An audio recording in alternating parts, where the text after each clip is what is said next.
Welcome to Brazos Matters. I'm Jay Sokol. Okay, College Station voters, I'm mostly talking to you today.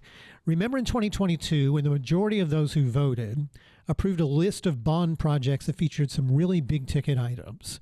Projects like an $18 million Fire Station Number 7, a $16 million widening of Rock Prairie Road East, a $3 million redevelopment of Mabel Claire Thomas Park, and a lot more. So who's managing those projects and dozens more? Well, we're going to talk about all that with College Station's Director of Capital Projects and Facility Management, Jennifer Cain. Jennifer, thank you for being here. Great. Thanks for having me. Of course. Okay, let's start here. What actually qualifies as a capital project? Yeah, so we have, there's kind of some broad parameters there. Anything that falls under our group is something technically that needs to be designed, have some sort of engineering, architectural type work. There's not really a set dollar amount, but anything that falls into that category. So it may be something as small as we're redoing an ADA sidewalk and have to do some engineering for that ramp to make sure the grades are right. Mm-hmm. Or it may be something as large as our wells project, which is our largest capital project right now. That's close to $70 million of drilling new wells. So there's anything in between. We handle stuff on behalf of all the departments across the organization. So water, wastewater, streets drainage, parks, facilities, all those types of things. The only thing that we don't do is the actual electrical infrastructure. Mm-hmm. And so that's managed by the electrical group. So it doesn't have to be $1 million or more. No, it's anywhere in between. So okay, well, let's back up a little bit. I want to know, where are you from? What was your path to this particular position in College Station, Texas? Sure. So from Texas, born and raised in the Dallas area. Actually went to high school up in Northwest Arkansas, up in Fayetteville. My dad got transferred up there, so I was there for a little bit. Came back here for college, went to A&M, Fighting Texas Aggie class of 2010, mm-hmm. have a degree in construction science. That's where I met my husband. And then we, after college, ended up in the Houston area, and I went to work for a general contractor with Brookstone, really great contractor. Once we got married, my husband got transferred to the Austin area, and that's actually where I ended up finding a job with the city of New Braunfels.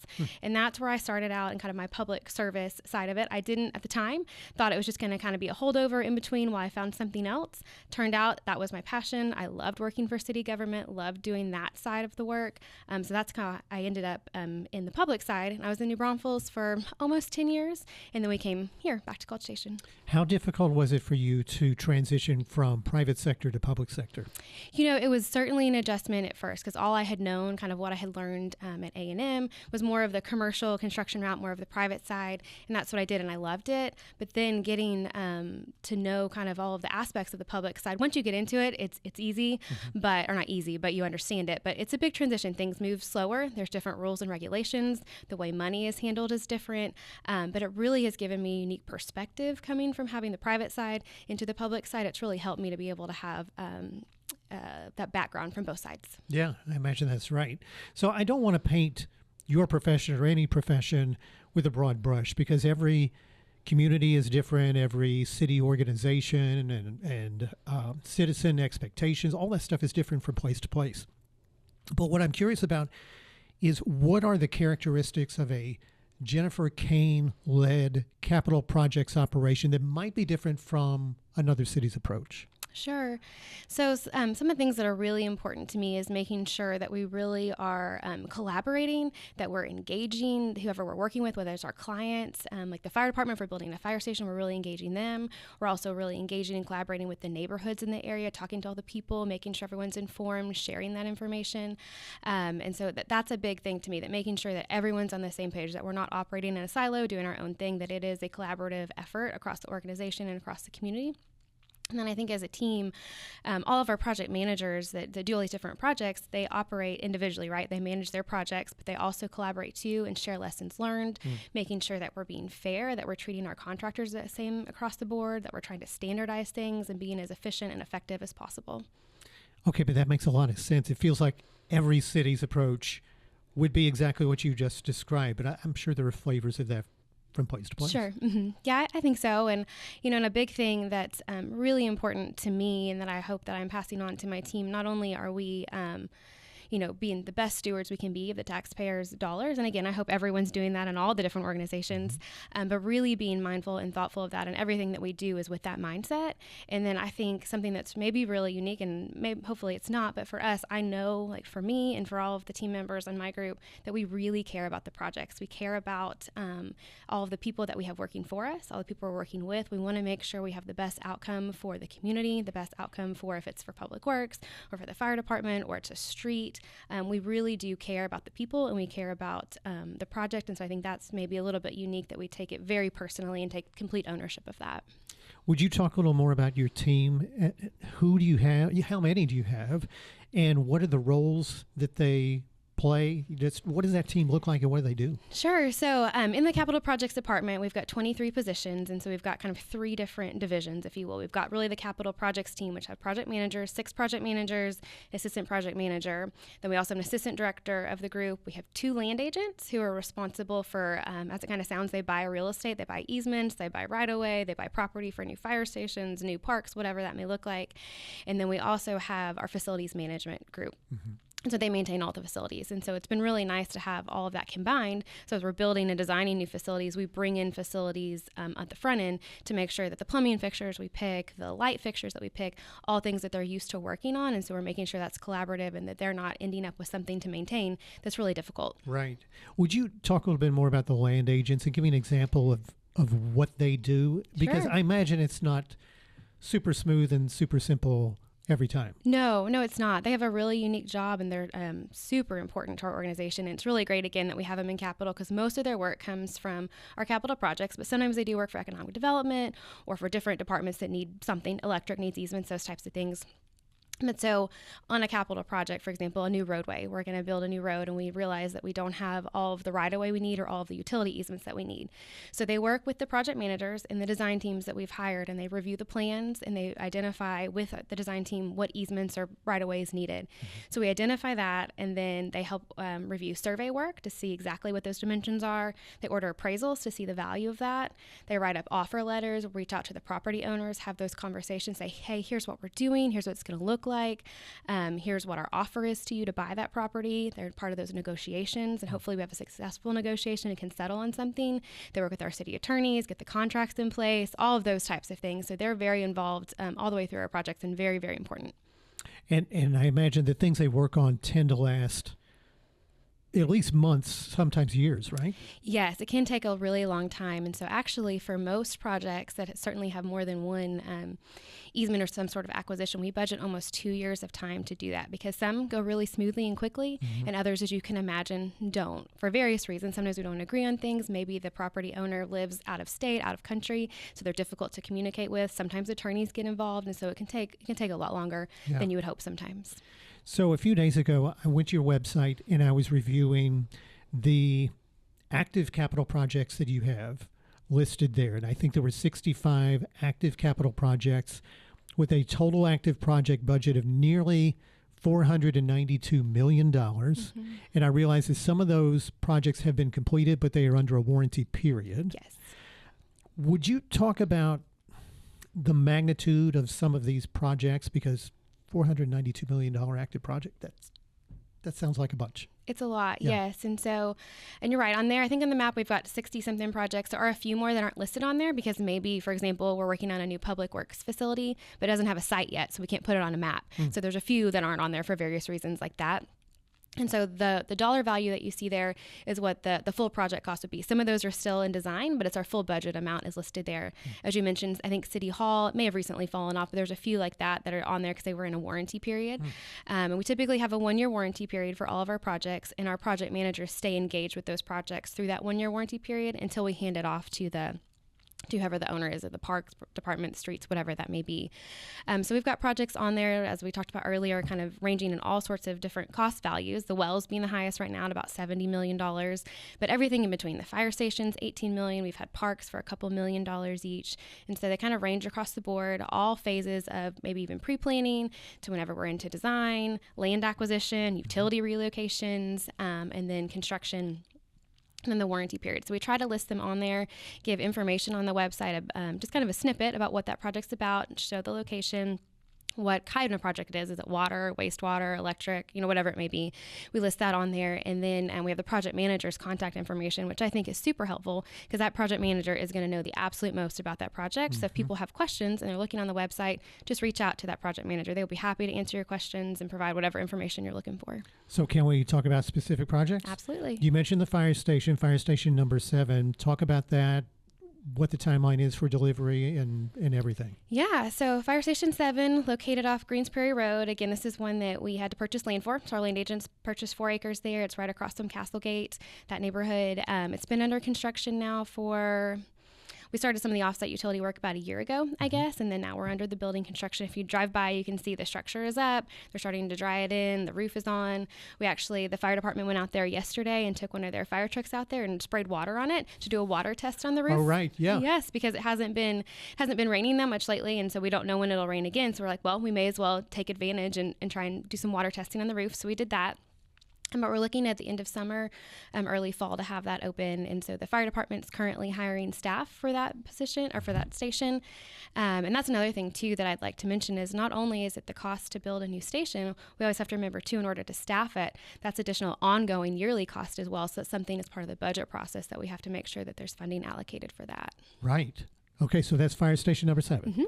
How about all the work that you are planning to do at Thomas Park? Yeah, so that's a really neat and unique project. If people are familiar with Thomas Park, kind of behind the City Hall area over there in that neighborhood, it's a well-loved park, something that I know that my family has loved to go over and visit. And so part of the bond program, and it's something that's been talked about for years and years. Lots of public meetings have happened about it. And so that was the one that we're still in design on. And so it's moved maybe a little bit slower than some of the other parks projects you've seen because of the extra public engagement that we've gone through to make sure that we're getting it right and making sure that we're meeting the needs of what the community wanted. So there we're going to be looking at the whole park, making sidewalk improvements, lighting improvements. There's quite a bit of drainage improvements that are going to be part of that. Then as far as park amenities, we're going to be adding a restroom, adding a pavilion. There will be a very enhanced playground area, and so there will be a lot of unique components there outside of just a standard playground. It's going to have really unique kind of iconic type things there. We're going to be having a lot of new types of vegetation to kind of have more educational opportunities there for native vegetation versus the more manicured things that you see maybe in some of our other parks. There's going to be educational signage. Obviously, Mabel Claire Thomas, she did a lot of writing, so there's poetry and different books out there. Our design team's been looking at that along with the Parks Department. We're going to try to incorporate some of those quotes and different things in the sidewalks throughout and kind of make a nod to her history there. Great. And make sure that's kind of got a nice flow for people to just be able to read and enjoy when they're enjoying the park. Well, for the years that I was doing communications for College Station, that was an interesting initiative because there are multi-generational emotions attached to that park. People grew up there. They grew up there as children. Their parents lived there. Maybe their grandparents lived there. And of course, there are people who, there's students around there now. It's evolved in a very different way.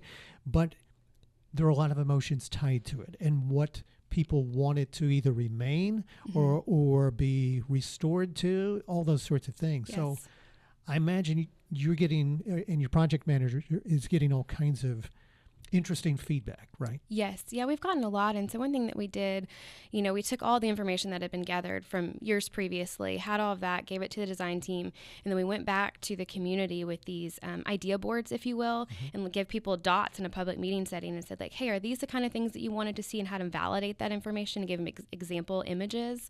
We also put a survey out there as well to make sure. And so we ended up getting really good feedback from that. And then we went back again after that and said, okay, here's what we heard. Here's what the master plan looks like. Here's what we're planning to do. And again, got really good feedback validating that, hey, we are getting it right.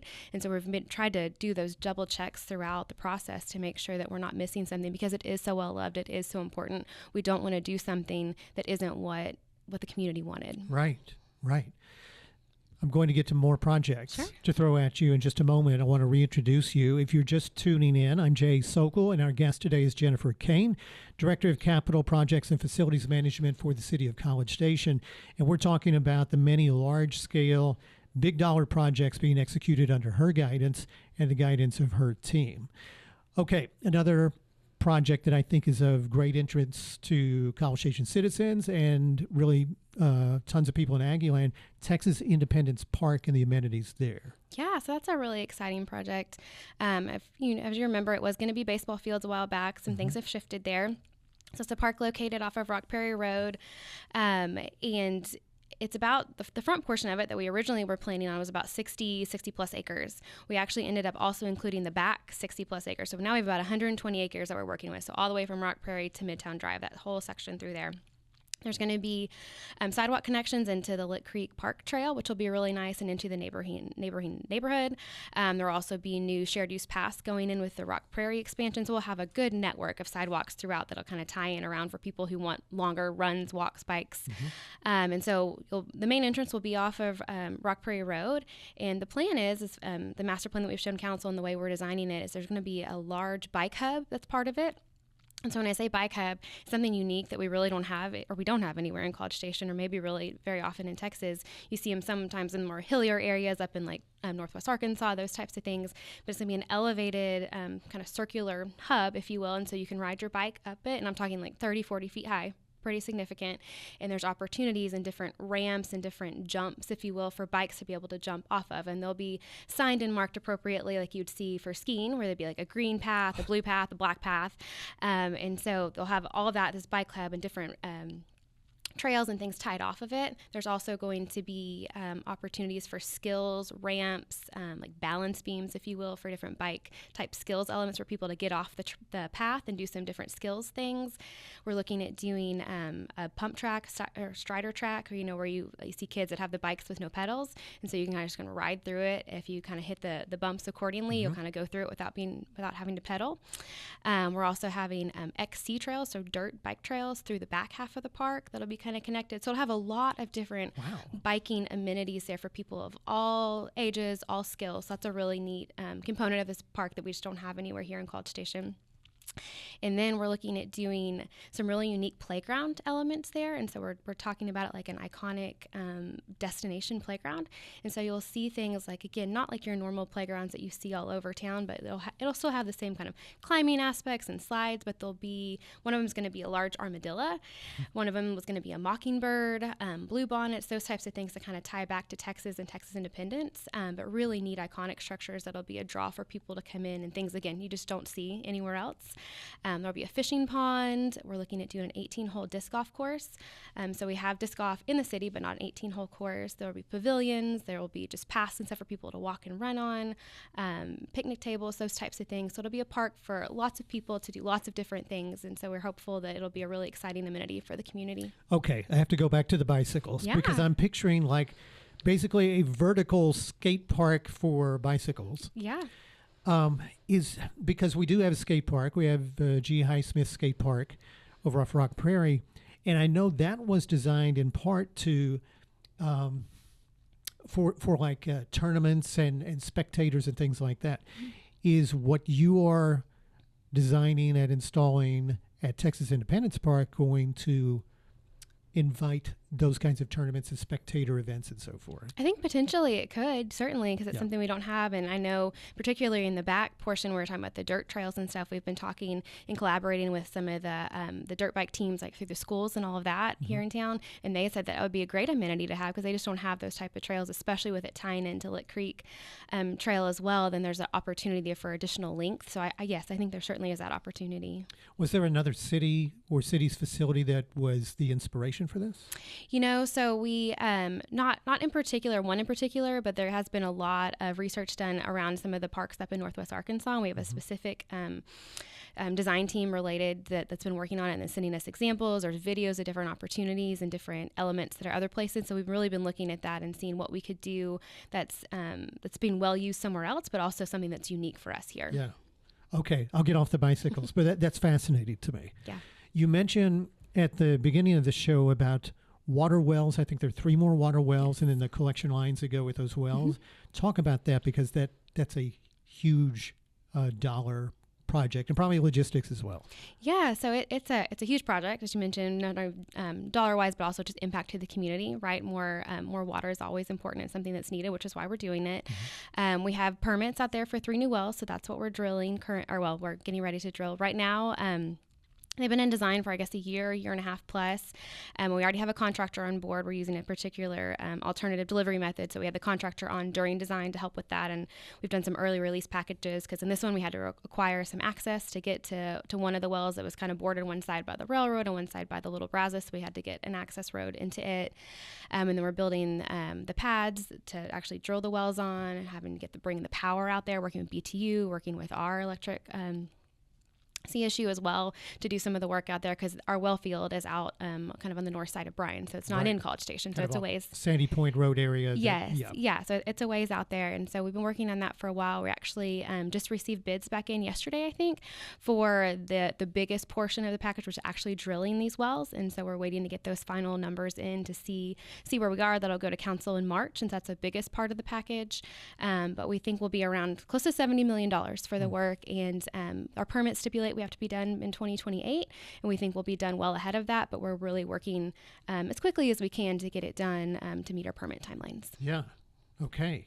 How about, I know you guys have to be doing at least one, probably multiple projects in conjunction with TxDot for all the kinds of projects they have. How are you working with TxDot? Yeah, so we work really closely with TxDot. We have monthly coordination calls, just general calls, and then we also have project-specific calls and check-ins with them. The Highway 6, the Big 6 project is probably one of the biggest ones right now that we've been coordinating on. And so on that, obviously, they're doing all the roadway work, but we have utilities out there. We've got utilities in the way, as does City of Bryan, as does Atmos, as does all these other people.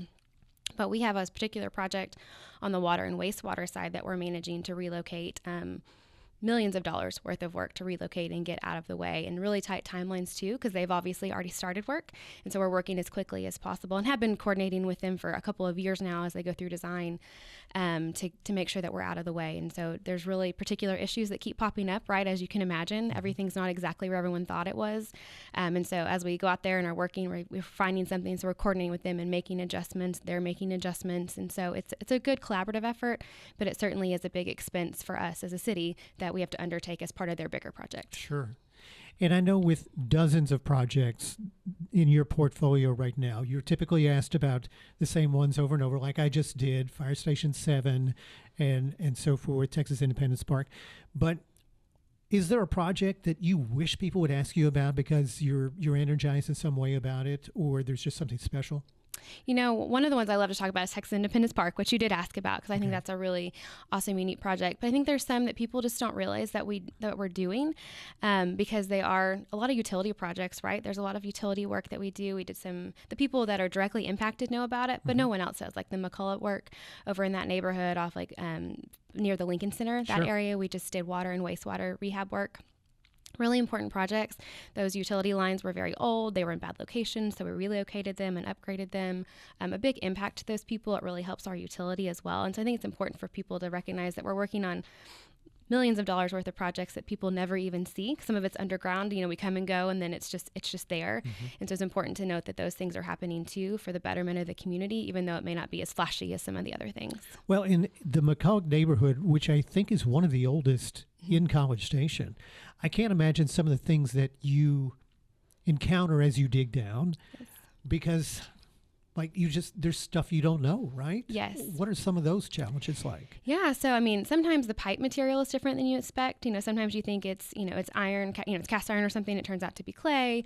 Or sometimes you think it's 5 foot down and it's really just 5 inches down. You know, those types of things that, you know, nowadays there's different standards and specifications and requirements that wouldn't be allowed, you know, and sometimes we run into other utilities that are there that nobody has on their plan. So, you know, you call to get locates done, but if it's not in somebody's plan somewhere, then nobody knows they're there. So we find rogue utilities, if you will, sometimes. And sometimes no one can figure out who they are. They don't know if it's abandoned, if it's electrical line, it's fiber. And so sometimes it can be a little tricky to try and address it and get it moved out of the way.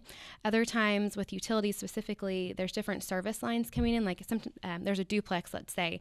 And so sometimes you have 2 service lines going into that duplex, one on each side. Well, sometimes it's not that way like it should be, and it kind of goes in at a V, and or a why, and you don't really know where it is. And so you've got to be really careful, and we try to communicate the best we can with those property owners, because sometimes we disrupt service and we don't mean to. We have to notify them right away just because things aren't exactly as we had hoped they would be. Yeah. So that's tricky, but it's really just being upfront with people and communicating the best you can.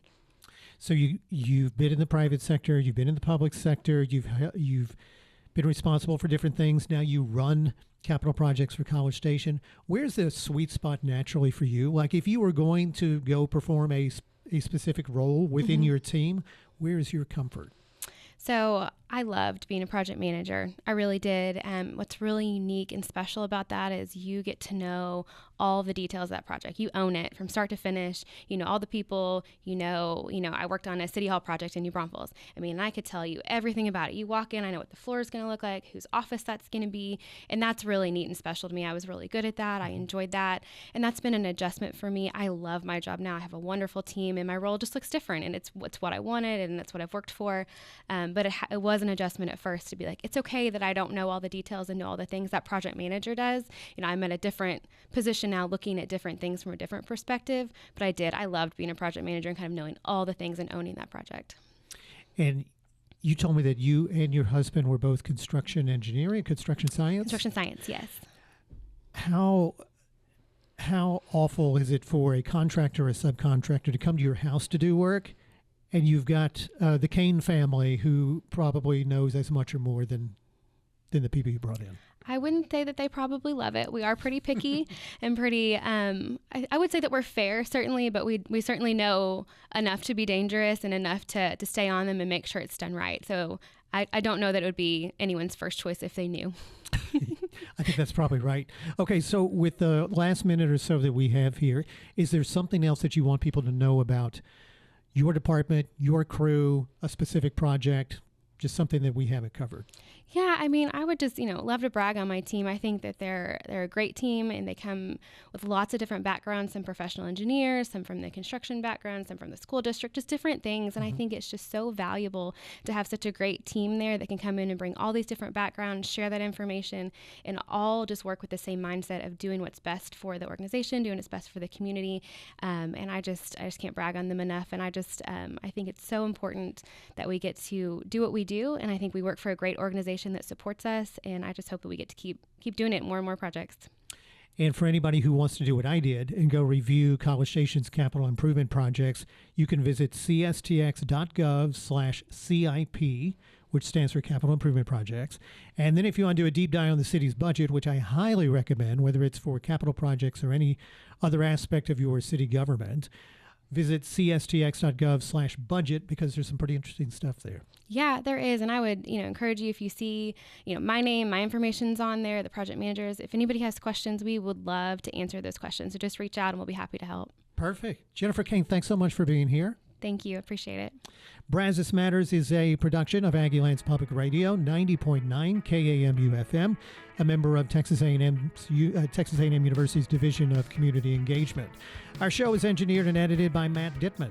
All Brazos Matters episodes are available on YouTube or on podcast platforms like Spotify, Apple, iHeart, and Amazon, also on the NPR app and the KAMU website. We would love for you to rate and review and subscribe so you never miss an episode. I'm Jay Sokol. Thanks so much for watching and listening. We will see you next time. Hope you have a wonderful day.